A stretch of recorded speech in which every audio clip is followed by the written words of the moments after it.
The David Pakman Show at davidpakman.com.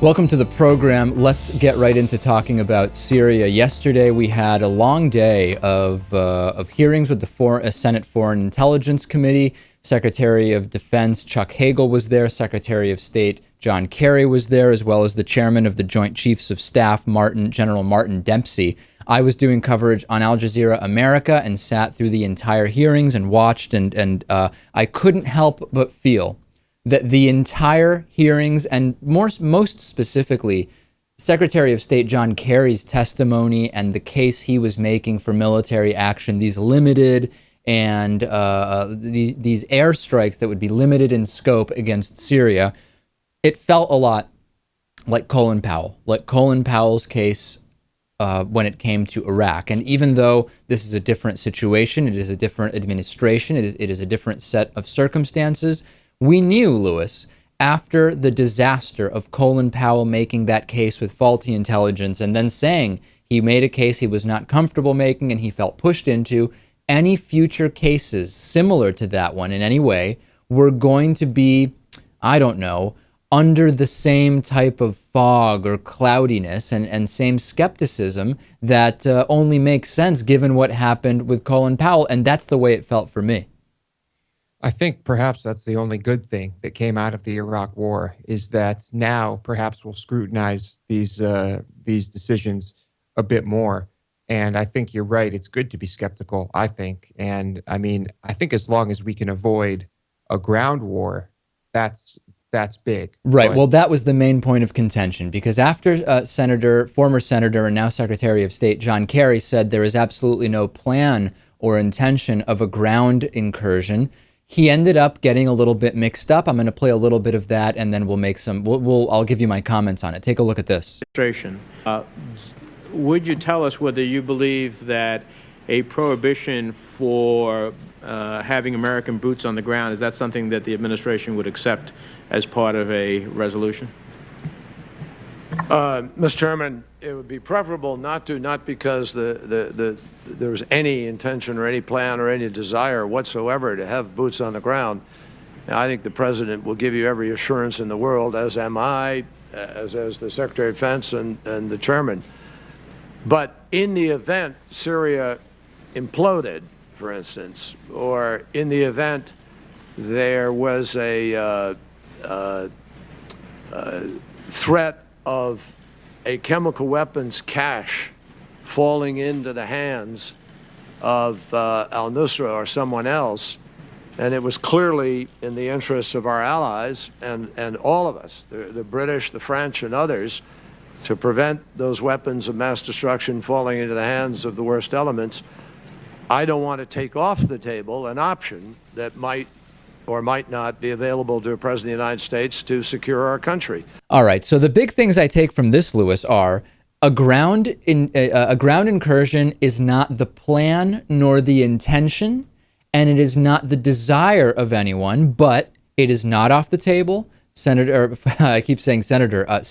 of State John Kerry cannot take it off the table. It wouldn't make sense, because what if the president has to make that call at some point? What if, as he says, Syria implodes? So we should all be aware, and every single member of that Senate committee has to realize, and I'm sure that they do, that if they vote yes to move this discussion about Syria to the broader Senate, that they're voting yes not only for the military airstrikes, but for the possibility of needed, as John Kerry is saying, the possibility would be needed ground incursions, and everybody needs to realize that. The other takeaways from it, this kind of ground troops thing was a big part for me, Lewis, but the other part of it was not calling it a war, right? This was a big thing. A number of individuals, both on the sides asking questions and the sides testifying, saying, this is not a war, right? These airstrikes are not a war. And this is interesting for two reasons. Number one is that legally, it is required that this not be a war in order to be able to do it without a formal declaration of war. Now, the problem with that is that increasingly, Lewis, with the increased ability to wage wars at a distance and with drone warfare. Not that that's specifically being discussed here. The definition of war, as previously established to warrant being at war, is increasingly irrelevant. And additionally, this is also something that the global war on terror, the so-called global war on terror, has also kind of confused and muddled, because at this point we're kind of being told we're always really at war with terror, but at the same time we're not really declaring war in the formal sense against any particular countries. And to me, it's becoming increasingly irrelevant whether this is a war or not a war. Right. It's hard to pinpoint when you consider how many different ways you can interact with a country in the ways we're talking about here. I mean, when you look at it abstractly, when you start bombing a country, isn't that going to war with that country? Another theme of the hearings was this idea that was mentioned by a couple of senators, that silence shows weakness, and we would be consenting to the chemical weapon attacks in Syria by not doing anything. This is fascinating, because what was not mentioned every time that came up, and let's be honest, there was no one in that hearing room who had a microphone who was going to mention this, is how did the U.S. get into a position where that's even a statement that's taken seriously? If we do nothing, if the U.S. does nothing, in a sense, it is consent. Would Sweden say that? In other words, Sweden is not sitting around saying, if we don't bomb Syria, it is a sign that Sweden consents. So there is something unique to the United States and its perceived role by some internally, externally, different groups as a sort of watchdog or world police, which both libertarians and progressives often have a problem with, that makes that comment reasonable, Louis, because that's not a reasonable comment for any country to make. Oh, of course not. Consent can be strictly verbal. I mean, I don't consent to murderers and rapists, but does that mean if I'm not out there killing them myself that I think it's okay? Ultimately, this group is going to vote yes on this. I'm sure of it. They're okay with being wrong. In other words, they would rather make the decision incorrectly as a group and be later criticized as a group for it than to risk being one or two or three lone dissenting voices and be wrong for that, because the political implications of being individually wrong are far more severe than the implications if they all say yes and then this goes wrong somewhere down the line. So I would expect a yes vote. It will pass committee, and then we will see what happens in the broader Congress, and I think it will pass there as well. A couple of other things to talk about, kind of related to Syria. Here's an epic Fox News instance of hypocrisy. We're all familiar with Judge Andrew Napolitano from Fox News. Louis, you're of course familiar with him. And Addicting Info has a really great write-up about the total hypocrisy, how initially Judge Andrew Napolitano was angry that President Obama absolutely needs to demand congressional approval. And now that President Obama is asking for congressional approval for Syria strikes, Andrew Napolitano now can't imagine why President Obama would do that. I absolutely love this. Let's start with this. This is back a couple of years ago when President Obama was considering military action in Libya without consulting Congress. Here's what Judge Andrew Napolitano had to say there. You know as well as I that under a terrible law called the War Powers Act, the president can commit us to a land war or an air war, whatever he wants to do, for 90 days and then renew it for another 90 days, and there's nothing the Congress can do about it. Is he planning to do something like that, whether the American people, whether the Congress wants it or not, even though the Constitution says only Congress shall declare war?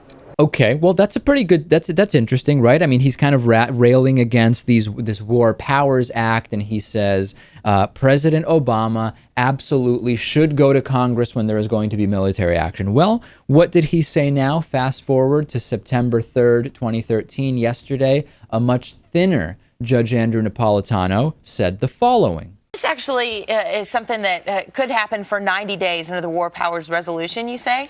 Let's take a step back. It's a little mystifying legally why the president is asking Congress for authority to do something that it has already given him authority to do. When the War Powers Act was enacted, a law, a federal statute enacted over President Nixon's veto, it basically said the president can bring troops into any area that he wants, offensively or defensively, without the approval of Congress for 89 days. He has to bring them back on the 90th day. So the president has the authority to do this. So there it is. You would think, hold on a second, this is exactly what Judge Andrew Napolitano said the president should do when considering action. And now he says, I can't imagine why this would happen. He just doesn't get it. He does go on to say that whether the War Powers Act is even constitutional is a question. This is apparently considered political analysis. 2 years ago, the big thing was President Obama is ignoring the Constitution, and he absolutely needs to get approval from Congress. Now that President Obama is doing that, the exact same judge just doesn't understand why President Obama would do that. Fox News, as we know, Lewis, the term news not regulated, and that is never more apparent than in this particular clip. Gotta love it. Gotta love it. I'm so glad that there are people paying this much attention to all the details and things that have been said over the years on Fox News, because if we didn't have these people scrutinizing Fox News like this, we would have half the content we have right now. Absolutely. It's absolutely excellent. And by the way, it's great that there are a number of media watchdog agencies. Fox News happens to be one of the biggest offenders, one of the most egregious examples of absolute lack of journalistic integrity and even reporting stuff that is news. But we do the media analysis thing with any number of organizations, blogs, print, radio, all sorts of stuff. And media watchdogging, for lack of a better term, is hugely important right now. Something else kind of unusual that came out of the Syria hearings in the Senate Foreign Intelligence Committee yesterday was that John McCain, who was on that panel, who was questioning Secretary of State Kerry and Secretary of Defense Chuck Hagel, as well as the chairman of the Joint Chiefs of Staff Dempsey, he got caught playing online poker on his phone during the hearings. While his colleagues were kind of in the midst of discussions about bombing Libya, he was just playing poker. And this is the picture. His phone, actually, you could see very clearly that he was playing poker there. I have to say, Lewis, and McCain realized he got caught, and he said, "Scandal. Caught playing iPhone game at a 3+ hour Senate hearing. Worst of all, I lost." I'm actually going to say something that people might find unusual here. I say give John McCain a break. We should be happy that he is so familiar with technology and the internet that he was able to sit there by himself and play online poker. I mean, John McCain has in great part, since the Obama win in 2008 against him, become the political equivalent of the old guy standing on his front porch yelling at kids to get off of his lawn. And I actually think that this helps to humanize John McCain in some sense. The hearing is hours long. It's a complete charade. They already know the questions and answers that they're going to get, that they're going to ask, and answers they're going to get. I don't think this is that big of a deal. That's exactly it. This whole thing is just a formality. John McCain is a jaded politician. He knows exactly what's going to happen. And you know what? I would do the exact same thing if I were in his situation. I just might try to keep my phone a little bit lower. There is actually a really good and serious and relevant analogy to make here, though, Lewis, to what John McCain is doing, because although I don't think this applies specifically to John McCain, because he's actually the exception to this, there are many, many Americans and many elected officials who view war as a sort of video game. And in part, that's because of how war is being waged. But there's actually something kind of interesting about John McCain going from a hearing about bombing Syria to playing internet online poker, because a video game is a really good explanation for how many of our elected officials, not John McCain specifically, view armed combat right now. That's one way to look at it. Another way to look at it is that this whole decision-making process is kind of like a game of poker. There's a number of interesting analogies to John McCain getting caught playing poker. And now here's a really good clip of John McCain. John McCain, like I said, since losing to President Obama, very bitter, angry, political equivalent of the old guy standing on his porch yelling at kids to get off of his lawn. But every once in a while, he makes a good point. And this is a clip of John McCain on Fox and Friends, favorite of this program, Fox and Friends. I'll set it up for you. A video was played of Muslims who, after shooting off a rocket or after a Syrian plane was shot down or whatever the case was, they yelled Allahu Akbar, which means thank God, translated. And Brian Kilmeade tries to make this xenophobic case that anyone who says Allahu Akbar in any case we shouldn't be helping. And John McCain brilliantly shuts that down and points it out for the xenophobic Islamophobia that we have come to know. I wouldn't say know and love, but know and expect from Fox and Friends. Watch this. I know you met with General Idris, who is a defector from the Syrian army, who's come out. Some say that he does have ties to Muslim extremists. I don't know. Well, listen to this video, Senator McCain, of a Syrian, it looks like a fighter jet being shot out of the sky. Listen to what they say afterwards. Allahu Akbar! Allahu Akbar! I have a problem helping those people out if they're screaming that after a hit. Would you have a problem with American and Christians saying thank God, thank God? That's what they're saying. Come on. Of course they are Muslims, but they are moderates, and I guarantee you that they are moderates. I know them and I've been with them. For someone to say Allah Akbar is about as offensive as someone saying thank God. I love it, Lewis. John McCain is making the right point here, which is every time that an English speaker says thank God, if we were to say, whoa, hold on a second, that sounds like a Christian nut that we shouldn't be helping, that's the equivalent of what Brian Kilmeade is suggesting. Anyone who uses the term Allahu Akbar in Arabic, by definition, is someone that is evil, that the U.S. should not help. And John McCain makes the perfect example out of him. And the look on Brian Kilmeade's face, you've got to love it. Yeah, I think Brian Kilmeade was caught off guard. To be perfectly honest with you, I think that Kilmeade knew exactly what was happening here, and I think he understood the ridiculousness of his claim, of his accusation, I should say. But the thing is, then McCain is the wrong guy to push it with, because remember that very good moment during the campaign against President Obama, where a woman spoke up at a McCain town hall and said, "I believe President Obama is a Muslim," or something like that. And John McCain said, ma'am, no, he's not. No, he's not. He's a good man who loves his family, or something like that. We just have disagreements about political policy, or something like that. So actually, this is, if anything, Brian Kilmeade should have known that this type of Islamophobic nonsense, specifically with John McCain, was not really going to fly.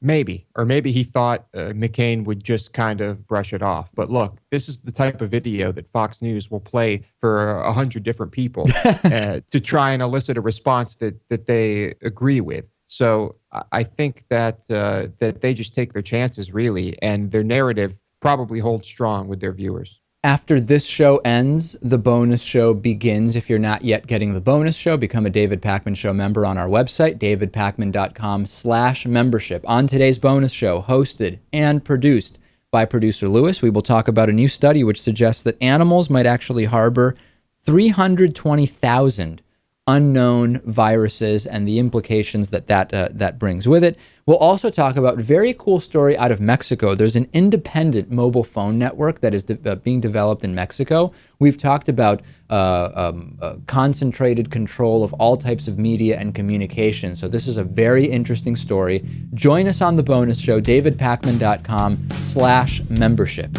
The David Pakman Show at davidpakman.com.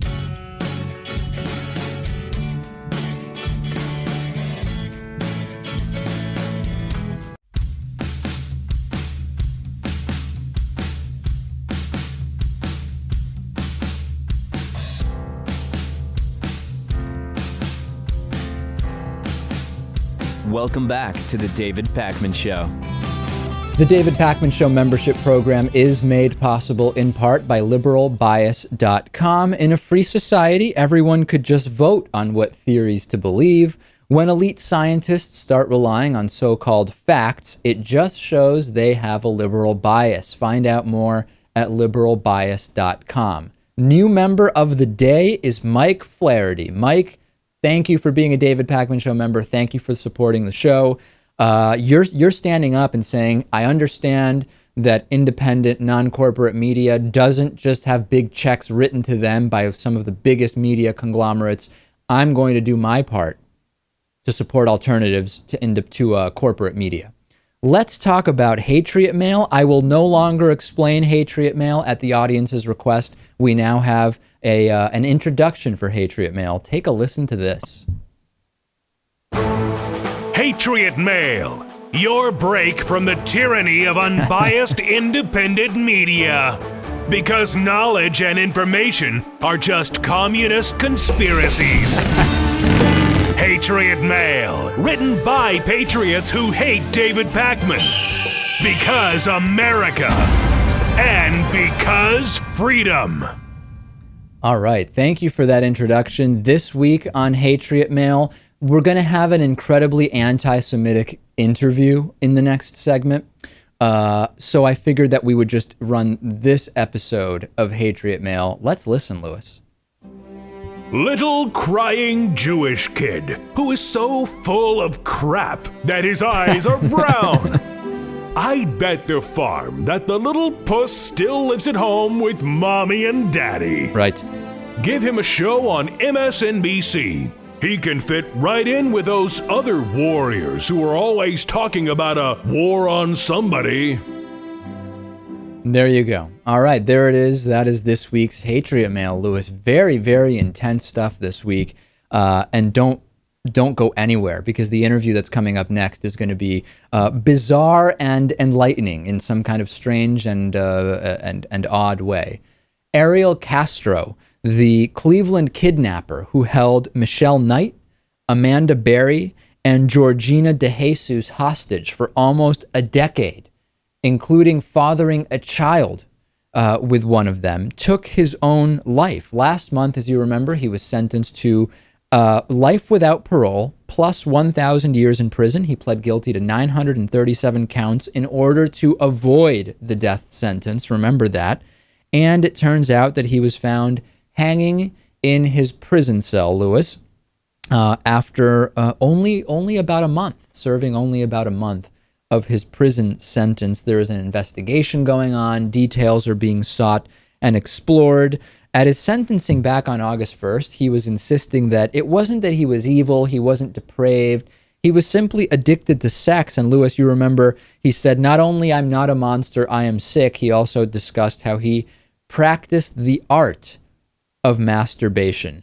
Here's the weird thing to me, Lewis. You plead guilty to 937 counts to avoid the death sentence, and then you kill yourself after 30 days.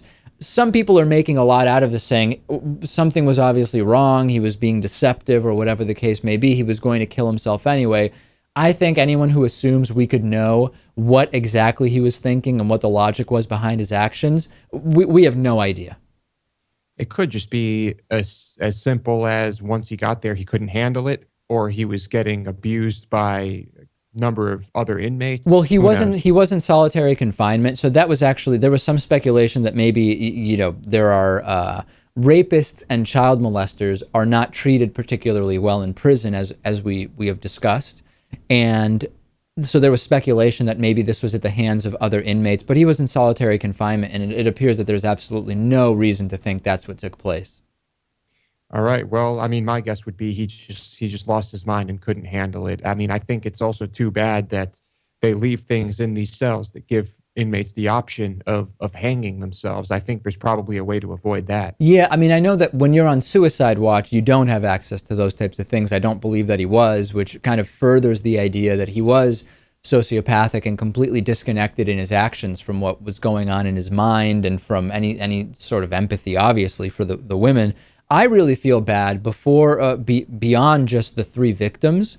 The child that Castro fathered, can you imagine that your life exists because of a kidnapping, sex slavery, and rape? And I wonder, and I ask this question without any preconceived notion of what the right answer is and without any prejudice or implication at all, is this a case where ignorance is bliss and that child would be better off not knowing the history of their existence?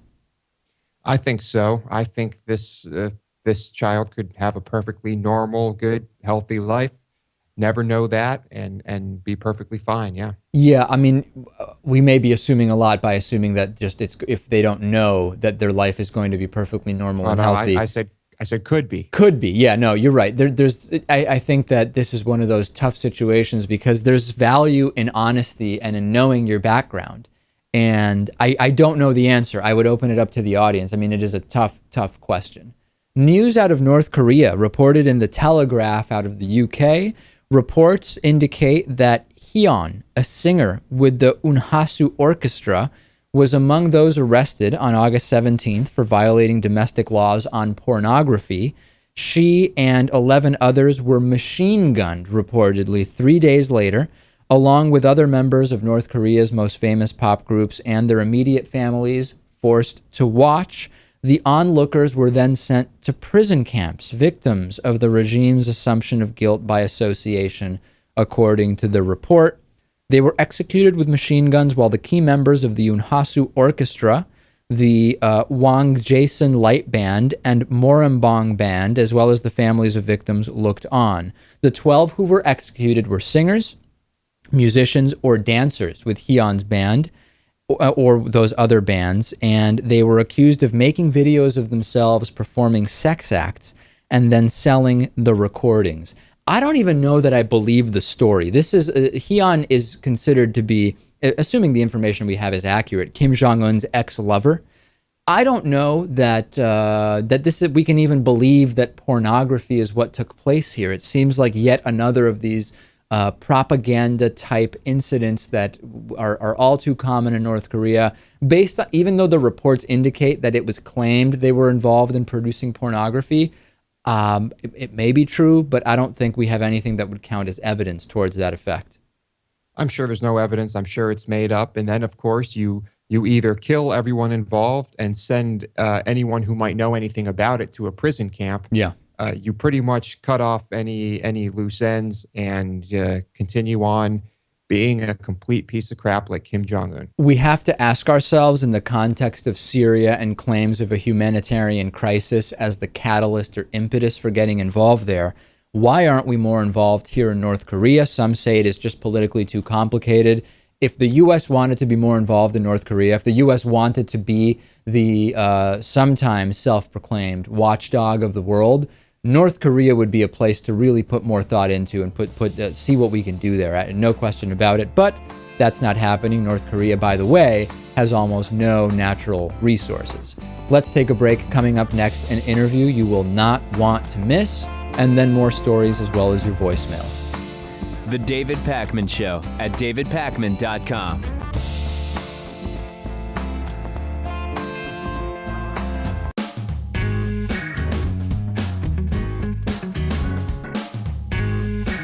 Welcome back to the David Pakman Show. I'm joined today by Craig Cobb, who is a member of the Creativity Religion, involved in non-military democratic village building in Leith, North Dakota, and who says it is supremacist for the government to test its social theories on unwilling human subjects. Mr. Cobb, you're a self-described white supremacist. You're in your early 60s. You've started buying up these lots of land kind of southwest of Bismarck. What's the goal here? Are you trying to create kind of like a white enclave there? Yeah, that's correct, David. And actually, in terms of my being a white supremacist, as a member of the Creativity Religion, we are more white separatist. We don't want to lord over other races. We just want to be away from them. Right. To have our own Lebensraum, our own space. So how did you develop this? I mean, I'm so interested in extremism, and we're actually having someone in a week, next week, who's going to be on who was born to extremist parents and actually realized the insanity of the situation she was in and was able to leave. Did you have racist parents, or how did you get into this white separatist movement? No, I didn't have racist parents or racialist. I grew up looking at Life and Look magazine. You know, in those days, that's how we got information, photo spreads and such. And I remember looking at pictures of Rudolf Hess and seeing him in Spandau. And then I wondered to myself, even though I was only 11 or 12, why a man would be kept in an entire prison like that. And then later, a few years later, after the cities burned in the riots of 65 through 67, I became a supporter of George Wallace, who said famously there wasn't a dime's bit of difference between the two parties. Well, now there's not a wood and nickels difference. Yeah, no, I understand. I talk a lot on this program about how increasingly Democrats and Republicans are both beholden to the same corporate interest and all of that stuff. But that doesn't necessarily get me to hating Jews and distrusting women, right? I mean, I'm not seeing the connection. Like, how did you decide that you don't like Jews and white people should have their own place to live? Well, they've slaughtered very many whites, 20 to 30 million in the Ukraine, the Gulag under the NKVD, Kaganovich and Lavrentiy Beria under Stalin. And the Western Europeans saw that, and they reacted. And of course, a province of Germany was ruled by Bolsheviks at one time. People do not want that. They went to Estonia, for example, and matriculated with PhDs in the late 30s. They were given autonomy by the Estonians, and they paid them back. They thanked them by coming back with Molotov in 1940 with machine guns in the streets and nailed babies into the trees. And right, but Mr. Cobb, in the interest of keeping us focused, late 1930s matriculation, again, for most people, it doesn't lead to them hating Jews. I'm trying to see today, in other words, like, what's your grief with Jews today?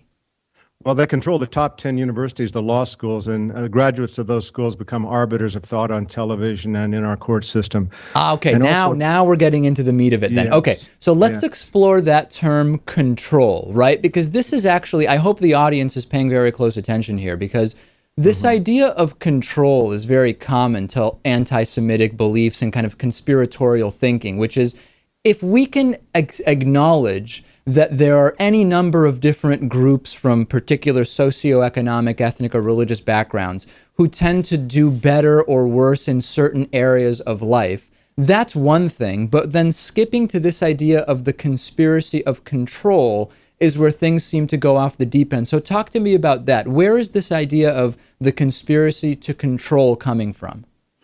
Well, let me backpedal to your term, anti-Semite. When a Jew tells you that you're an anti-Semite, what he means to tell you is that he's anti-white. That's what it comes Explain down. that. So, like, for example, you're saying that because I'm Jewish and I use the term anti-Semitic, I'm actually anti-white. Now, what if I use that term about someone, like, for example, who isn't white, right? If we talk about whoever it might be, Louis Farrakhan or whoever, am I still anti-white when I use that term? Well, Louis Farrakhan understands Zionism very well. He's a very great man for his people. Oh, so you like him? You're not okay. a Semite. I think, David, you're not much Semite. You're Ashkenazi and Khazar mix. So really, there are very relatively few Semites in Israel. About 4/5 of them are descended from Ashkenazi Jews, a lot of them from Poland, actually. And so when they say anti-Semitic, they're including Semites, Arabs. A lot of people don't know that Arabs are Semites. Right. So it's a lying term, and it's a manipulative term. Okay, so you don't like the term, but we're not really getting into the control issue. Because we have limited time, I want to touch on one other thing. You're wanted in Canada right now. Why not go to Canada and face justice and face the charges that are against you right now? I will go probably when I'm 90 or 100 years old. I will tell you, when you say I'm wanted in Canada, that's for a so-called hate crime. And just like gay and so many other terms, these are terms devised by Jews to oppress whites. Okay, let's stop right there, though. Hold on a second, because that's huge. I want to touch on that. So the term gay is a term devised by Jews to oppress white people. Let's explore that in detail. Well, when you're teaching kindergarten boys to have flaccid sphincter muscles, look, what's gay about it? They have high STD, they have high alcoholism, high rate of sexual partners, high rate of dying from AIDS, high rate of suicide. What's gay about it? And I'll tell you an example on that is in Estonia, they had an organization called LICT, which But hold on, whoa, yes, Craig, yes.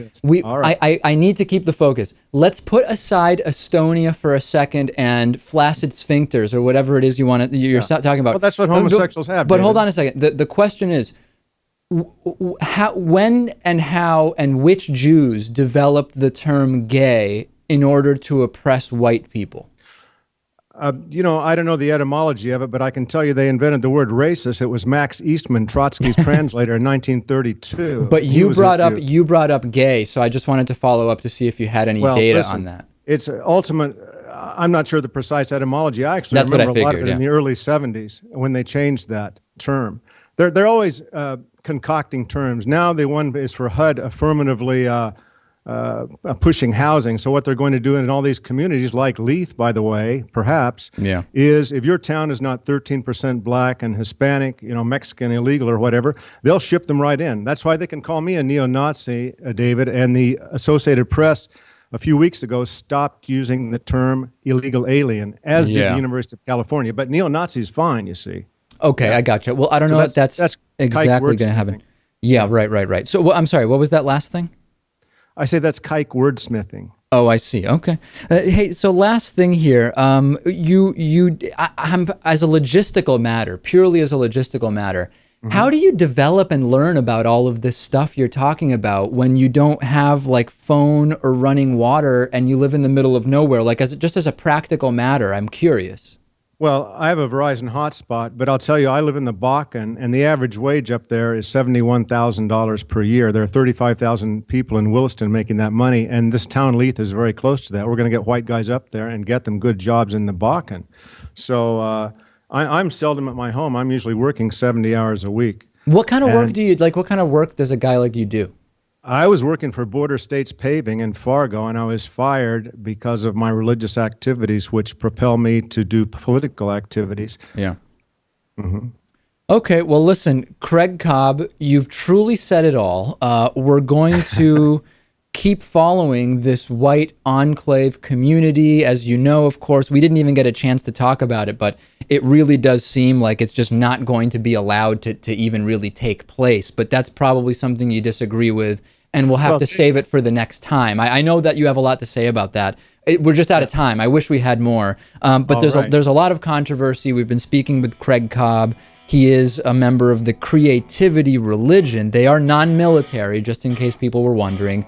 We'll take a break and plenty more and reaction after this. The David Pakman Show at davidpakman.com.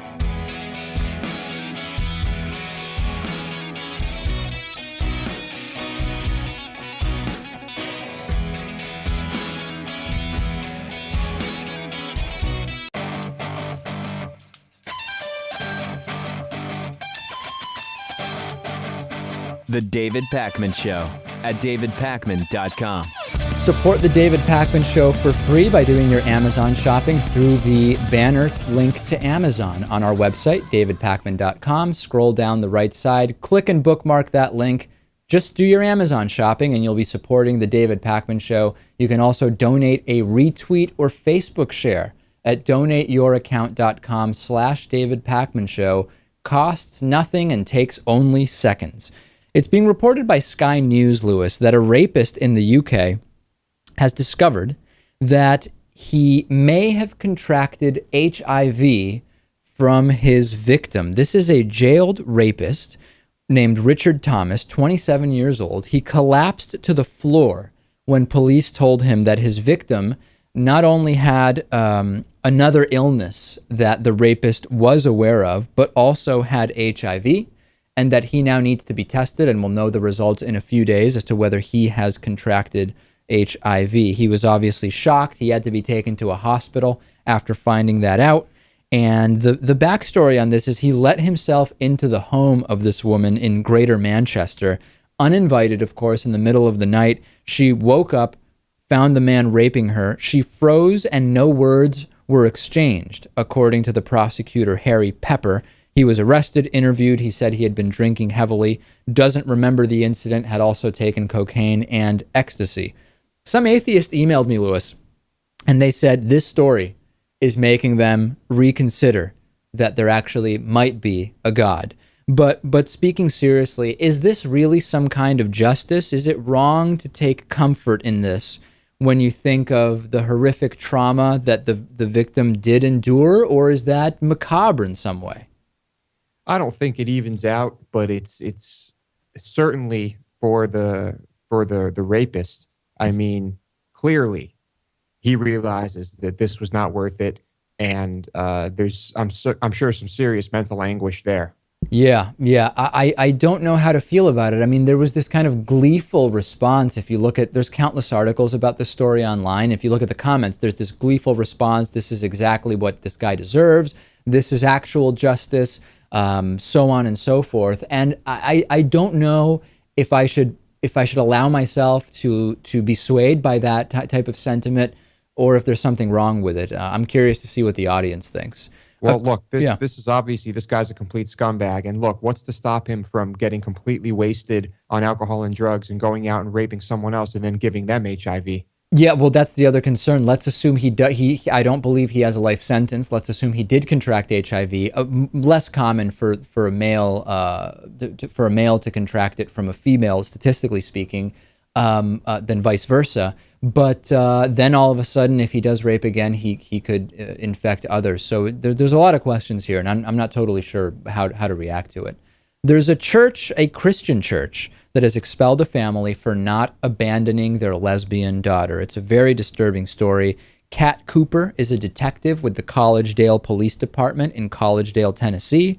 Her family has attended the same church for 3 generations, and because they love her, they are no longer welcomed by the congregation. It's I don't even need to go into specific detail. We know these stories very, very well, Louis. The family basically was given the option of distancing themselves from Kat Cooper or not being welcome at the church anymore. They did the obvious right thing, which is not the unchristian thing of making someone choose in this way, but the Christian thing of saying, you know what Jesus would have wanted, if we buy into this type of religious teaching, what Jesus would have wanted is for us to love our family members and not to allow the fact that she is a lesbian, and even though our pastor says that that's bad, to abandon her. And they did the absolute right thing, and they now have decided to leave the church rather than submit to the hateful values of what they're suggesting here, which is that they basically shun and abandon her. And remember, Louis, it's not that they were nice to their lesbian family member. It's not that they allowed her in the family but under protest. It's not that they allowed her but shunned her. It's that they didn't kick her out of the family and throw her to the curb the way you would, I don't know, last week's trash. What's Christian about that? How can this even be considered a Christian church? Luckily here, you have a family that realizes that there are more important things than paying your tithe and listening to some clown preacher. I mean, getting kicked out of the church is the best thing that has ever happened to this family. Yeah, and they weren't so much kicked out, but they were told, you've got to shun her or you're not going to be welcome. And they said, well, then we're going to leave. How can anyone honestly say that this Christianity, which is not unique to this particular church, it's not everywhere in the U.S., but this flavor of Christianity with these views and this type of imposition of values, how can anyone really say that this is Christianity in any kind of realistic form? I just don't believe that it is, and I think reasonable Christians know that that's the case, and they absolutely don't endorse this. Let's go to your voicemails. Voicemail number, open 24 hours a day. The number, 219-2-DAVID-P. Let's take a listen to a voicemail.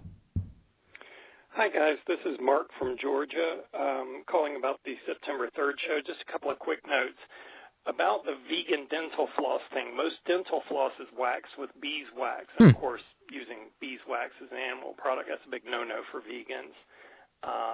So it would have to be unwaxed dental floss or something else to make that work. Gotcha. The second note was about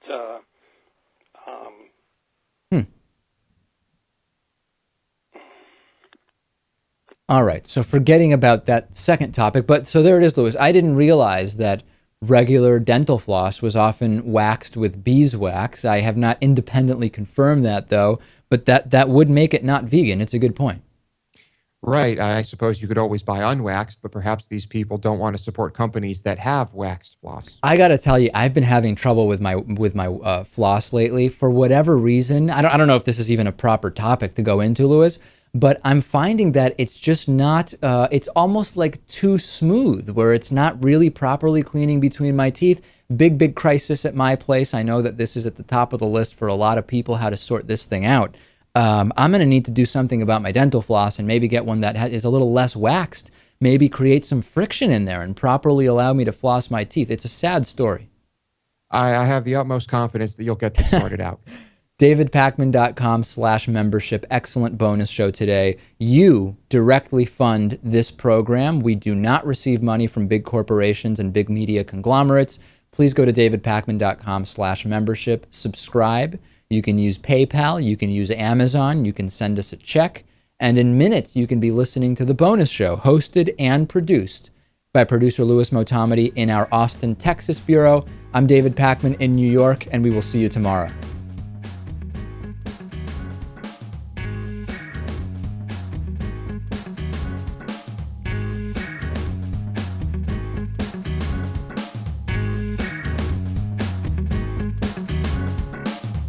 The David Pakman Show at davidpakman.com.